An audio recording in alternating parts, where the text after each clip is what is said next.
TDP MP పుట్టా Mahesh drugs కేసుకు సంబంధించి కాకాని గోవర్ధన్ రెడ్డి మీడియాతో మాట్లాడుతున్నారు. లైవ్ లో చూద్దాం. శాసనపరమైనటువంటి నిర్ణయాలు తీసుకోవాల్సినటువంటి దేవాలయం లాంటి అతి పవిత్రమైనటువంటి పార్లమెంటులో సభ్యుడిగా కొనసాగేటువంటి హక్కు ఈ వ్యక్తికి ఉందా? ఇది అందరూ ఆలోచన చేయాలి. పెద్దలు ఆలోచన చేయాలి, రాజకీయ నాయకులు ఆలోచన చేయాలి, సమాజం ఆలోచన చేయాలి. కాబట్టి వెంటనే చంద్రబాబు నాయుడికి చిత్తశుద్ధి ఉంటే అతన్ని పార్టీ నుంచి సస్పెండ్ చేయాలి, పార్లమెంట్ సభ్యుడి నుంచి ఈరోజు రాజీనామా చేయించాల్సినటువంటి అవసరం ఉంది. మరొక దారుణమైనటువంటి విషయం, ఈ మహేష్ అనేటువంటి వ్యక్తి పార్లమెంట్ సభ్యుడిగా ఉండి దాని మీద పోలీసులు రైడ్కి వెళితే సాక్షాత్తు పోలీసుల మీదనే కాల్పులు జరిపారు. అంటే అగంతకుల మాదిరిగా, హంతకుల మాదిరిగా ఒక ప్రజాప్రతినిధి పార్లమెంట్ సభ్యుడు వెళ్ళినటువంటి పోలీసు అధికారుల మీద నేరుగా కాల్పులు జరిపాడు అంటే వీళ్ళు ఏ విధంగా ఎంత బరి తెగించిపోయారు, ఏ విధంగా ఈరోజు ప్రవర్తిస్తున్నారు అనేటువంటి దానికి ఇది ఒక ఉదాహరణ. అయితే మాకున్నటువంటి సమాచారం ప్రకారం చంద్రబాబు నాయుడు ఇప్పటికే రంగప్రవేశం చేసి ఈ మహేష్ యాదవ్ ఎవరైతే ఉన్నాడో ఈయన తప్పించడానికి చంద్రబాబు నాయుడు హాట్ లైన్ రాజకీయాలు ప్రారంభించాడు అనేటువంటిది మాకున్నటువంటి సమాచారం. ఎందుకంటే ఇక్కడ ఉన్నటువంటి మన చంద్రబాబు నాయుడు గారికి ఎక్కడైతే మహేష్ యాదవ్ పట్టుబడ్డాడో తెలంగాణలో, హైదరాబాద్లో, అక్కడ తెలంగాణ ముఖ్యమంత్రికి విడదీరానేటువంటి అనుబంధ సంబంధాలు ఉన్నాయి చంద్రబాబు నాయుడు గారికి, రేవంత్ రెడ్డి గారికి అనేటువంటిది జగమెరిగినటువంటి సత్యం. అందులో భాగంగా ఈ మధ్యనే రైతుల నోట్లో మట్టి కొడుతూ రాయలసీమ లిఫ్ట్ ఇరిగేషన్ ఏదైతే ఉందో వరప్రదాయం లాంటిది, దానిని నేను ఆపించి వేశాను చంద్రబాబు నాయుడుతో మాట్లాడి అని చెప్పి సాక్షాత్తు తెలంగాణ శాసనసభలోనే రేవంత్ రెడ్డి చెప్పాడంటే వీళ్ళ బంధం ఎంత బలంగా ఉంది అంటే ఎవరి కోసమైనా రైతు ప్రయోజనాలైనా నేను త్యాగం చేస్తా రేవంత్ రెడ్డి కోసం అన్నట్టుగా చంద్రబాబు నాయుడు ప్రవర్తిస్తున్నాడు. కాబట్టి ఈరోజు చంద్రబాబు నాయుడు హాట్ లైన్ రాజకీయాలకు పెట్టింది పేరు కాబట్టి ఈరోజు చంద్రబాబు నాయుడు గారు ఇప్పటికే ఈ హాట్ లైన్ రాజకీయాలకి ప్రారంభించాడు. ఎందుకంటే కాంగ్రెస్ పార్టీతో చంద్రబాబుకి హాట్ లైన్ రాజకీయాలు నడపడం అనేటువంటిది ఆనవాయితీ అలవాటు కాబట్టి అటు కాంగ్రెస్ పార్టీతో నడపగలడు, పక్కన ఉన్నటువంటి రేవంత్ రెడ్డి గారితో నడపగలడు.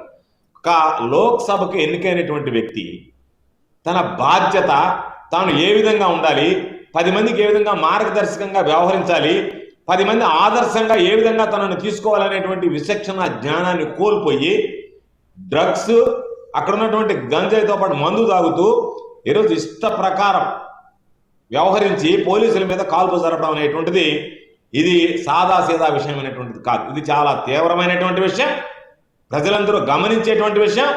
చంద్రబాబు నాయుడు గుర్తుంచుకోవాల్సింది, ఇటువంటి నీచమైనటువంటి వ్యక్తులు, ఏమాత్రం క్యారెక్టర్ లేనటువంటి వాళ్ళు, నిద్ర లేస్తే కరప్షన్లో మునిగి తేలిగేటువంటి వాళ్ళు, ఇటువంటి వాళ్ళు నీ పార్టీలో ఉండి పార్టీని భ్రష్టు పట్టించడం కాకుండా ఈ సమాజాన్ని భ్రష్టు పట్టించేటువంటి పరిస్థితి ఏర్పడింది. కాబట్టి ఇది చట్టాన్ని మేనేజ్ చేయడం, వ్యవస్థల్ని మేనేజ్ చేయడం, యువతని తప్పుదారి పట్టించేటువంటి విధంగా మీరు వ్యవహరించడం, ఇటువంటి దుర్మార్గ పనుల్లో స్వయంగా చంద్రబాబు నాయుడు పాలు పంచుకోవడం అనేటువంటిది దౌర్భాగ్యం.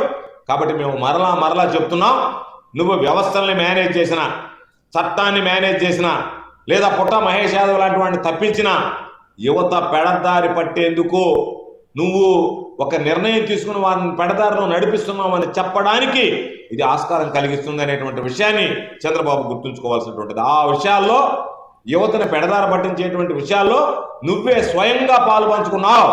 డ్రగ్స్ నువ్వే స్వయంగా ఈరోజు పెంచి పోషిస్తున్నావు, డ్రగ్స్ మాఫియా నువ్వే పెంచి పోషిస్తున్నావు అనేటువంటి దానికి ఈరోజు నువ్వు పాలు పంచుకున్నావు అనేటువంటి దానికి ఇది ఉదాహరణగా మారేటువంటి అవకాశం ఉంది. కాబట్టి దయచేసి ఎక్కడా కూడా రాజీ పడకుండా ఈ విషయంలో కఠినంగా ఎవరైతే మహేష్ యాదవ్తో పాటు మిగతా వాళ్ళు ఉన్నారో అందరి మీద కూడా ఈరోజు దాని మీద లోక్సభకు సంబంధించినటువంటి ఎంపీ పదవి నుంచి తొలగించడమే కాకుండా, రాజీనామా చేయించడమే కాకుండా, చట్టపరంగా ఒక సామాన్యుడు దొరికితే ఏ విధంగా అతని మీద కేసులు నమోదు చేస్తారో, ఏ విధంగా న్యాయస్థానం ముందు నిలబెట్టి ఏ విధంగా అయితే శిక్షించమని కోరుతారో అదే స్థాయిలో ఈ వ్యవహారాన్ని కూడా నడిపించాలి తప్ప దయచేసి చంద్రబాబు నాయుడు హాట్ లైన్ రాజకీయాలకు పాల్పడొద్దు అని చెప్తున్నాం. ఎందుకంటే చంద్రబాబు నాయుడుకు ఒక అలవాటు, ఎవరైతే ప్రధానమైనటువంటి ఆర్థిక వనరులు కలిగినటువంటి వ్యక్తులు ఉంటారో వాళ్ళని నెత్తిని పెట్టుకుని ఊరేగుతాడు.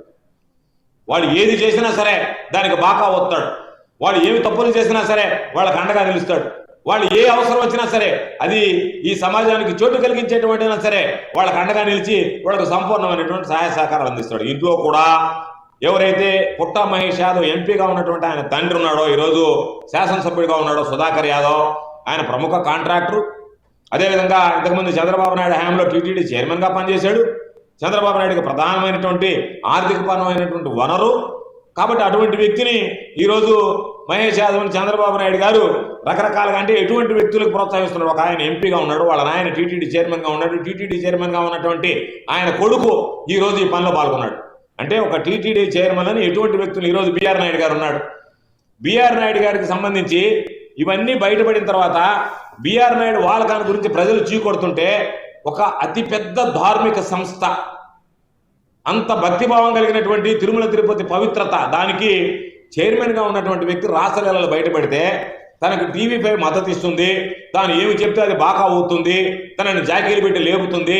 కాబట్టి వాడు ఏమి చేసినా సరే ఆ వ్యక్తిని నేను కొనసాగిస్తా, భక్తుల మనోభావాలతో నాకు అవసరంలే, వెంకటేశ్వర స్వామి ప్రతిష్టతో నాకు అవసరంలే, తిరుమల తిరుపతి పవిత్రతతో నాకు అవసరంలే, నా ఆలోచన విధానం, నేను రాజకీయంగా ఎదగడానికి ఎవరు నాకు సహాయ సహకారాలు అందిస్తారో వాళ్ళు ఎటువంటి అనైతిక కార్యక్రమాలు చేసినా, అఘాయిత్యాలు చేసినా, అసాంఘిక కార్యక్రమాలు చేసినా వాటికి నేను మంత వాడతాను, నాకు వాళ్ళ అవసరం, నాకు ఈ సమాజంలో ఉండేటువంటి మిగతా వ్యక్తులు అవసరం లేదన్నట్టుగా ఉన్నారు. ఇటువంటి వాళ్ళందరూ కూడా ఈ టీడీపీలో చేరిపోయి వాళ్ళందరూ కూడా ఈ పార్టీ ఈ సమాజాన్ని, రాష్ట్రాన్ని, రాష్ట్ర ప్రజల్ని భ్రష్టు పట్టిస్తుందని చెప్పడానికి ఇది ఒక ఉదాహరణ. కాబట్టి మహేష్ యాదవ్ ఎవరైతే ఉన్నాడో తన పరపతిని, తన పలుకుబడిని, తనకున్నటువంటి ఆర్థిక వనరులని, తన అధికారాన్ని, వీటన్నిటిని ఉపయోగించి ఏదో ఒక విధంగా ఈ కేసులో తప్పించాలనేటువంటి ఆలోచన చేస్తున్నాడు. అందుకనే మీ ముందే ఎవరైతే ఎస్పీ గారు, ఏగల్ ఎస్పీ ఏదైతే స్టేట్మెంట్ ఇచ్చాడో పుట్టా మహేష్ యాదవ్కి పాజిటివ్ వచ్చింది అని చెప్పిన తర్వాత దాని మీద ఖచ్చితంగా చర్యలు తీసుకోవాల్సిందే. దాని మీద ఎక్కడ కూడా ఉదాసీనంగా వ్యవహరించి వాళ్ళకి సంబంధించి హైదరాబాద్ పోలీసులు నేను కోరుతున్నా, నిజాయితీగా వ్యవహరించండి. ఇటువంటి వ్యక్తుల మీద సాధారణ పౌరుడు ఏ విధంగా అయితే తప్పు చేస్తే మీరు కఠినమైనటువంటి చర్యలు తీసుకుంటారో, ఒకవేళ పార్లమెంట్ సభ్యుడైనా సరే ఆయన ఏం చట్టానికి అతీతుడు కాదు, కాబట్టి ఆయన మానవతా అతీతుడు కాదు, కాబట్టి చట్టపరమైనటువంటి చట్టానికి లోబడి రాజ్యాంగబద్ధంగా వ్యవహరించాల్సినటువంటి వ్యక్తే. కాబట్టి సామాన్యుడు తప్పు చేసిన దానికన్నా చట్టాలన్నీ తెలిసినటువంటి వ్యక్తి, చట్టాలు చేసేటువంటి వ్యక్తి, ఈ సమాజానికి మార్గదర్శకంగా ఉండాల్సినటువంటి వ్యక్తి చేసేటువంటి తప్పుకి ఇంకా కఠినంగా శిక్షించాల్సినటువంటి అవసరం ఉంది. కాబట్టి హైదరాబాద్ పోలీసు యంత్రాంగాన్ని, పోలీసు అధికారులను నేను కోరుకుంటున్నా, దయచేసి ఈ విషయంలో మీరు రాజీ పడద్దు. రాజీ పడకుండా ఈరోజు దీన్ని నిర్దాక్షిణ్యంగా ఇటువంటి వాటిని తొక్కివేయండి. ఈరోజు ఆంధ్ర రాష్ట్రానికి సంబంధించి ఆంధ్ర రాష్ట్రంలో విచ్చలవిడిగా ఇది వ్యాప్తి చెందడమే కాకుండా పొరుగు రాష్ట్రాలకు కూడా వ్యాప్తి చెంది, పొరుగు రాష్ట్రాల్లో కూడా ఆంధ్ర రాష్ట్ర పొరుగు పోతుంది. ఈరోజు భారతదేశంలోనే ఆంధ్ర రాష్ట్ర పొరుగుని చంద్రబాబు నాయుడు చెప్తాడు. చంద్రబాబు నాయుడు బ్రాండ్ ఆంధ్రాకి అని చెప్పి, ఆంధ్ర బ్రాండ్ అంటే చంద్రబాబు నాయుడు బ్రాండ్, ఇది డ్రగ్స్ బ్రాండ్. చంద్రబాబు నాయుడు ఎప్పుడు చెప్తుంటాడు, ఆయన ఎవరు వచ్చినా సరే మా జగన్మోహన్ రెడ్డి గారి హయాంలో ఏ విధంగా ఉన్నది, మా హయాంలో ఏ విధంగా ఉంది, జగన్మోహన్ రెడ్డి గారి హయాంలో ఏ విధంగా ఉన్నదా? జగన్మోహన్ రెడ్డి గారి హయాంలో దిశ ఉండింది, దిశ చట్టాన్ని తీసుకొచ్చాడు, కఠినమైనగా వ్యవహరించాడు, వీటి మీద ఎక్కడికక్కడ ఉక్కుపాదంతో తొక్కిపారేశాడు. మీలాగే విధంగా వ్యవహరించారా?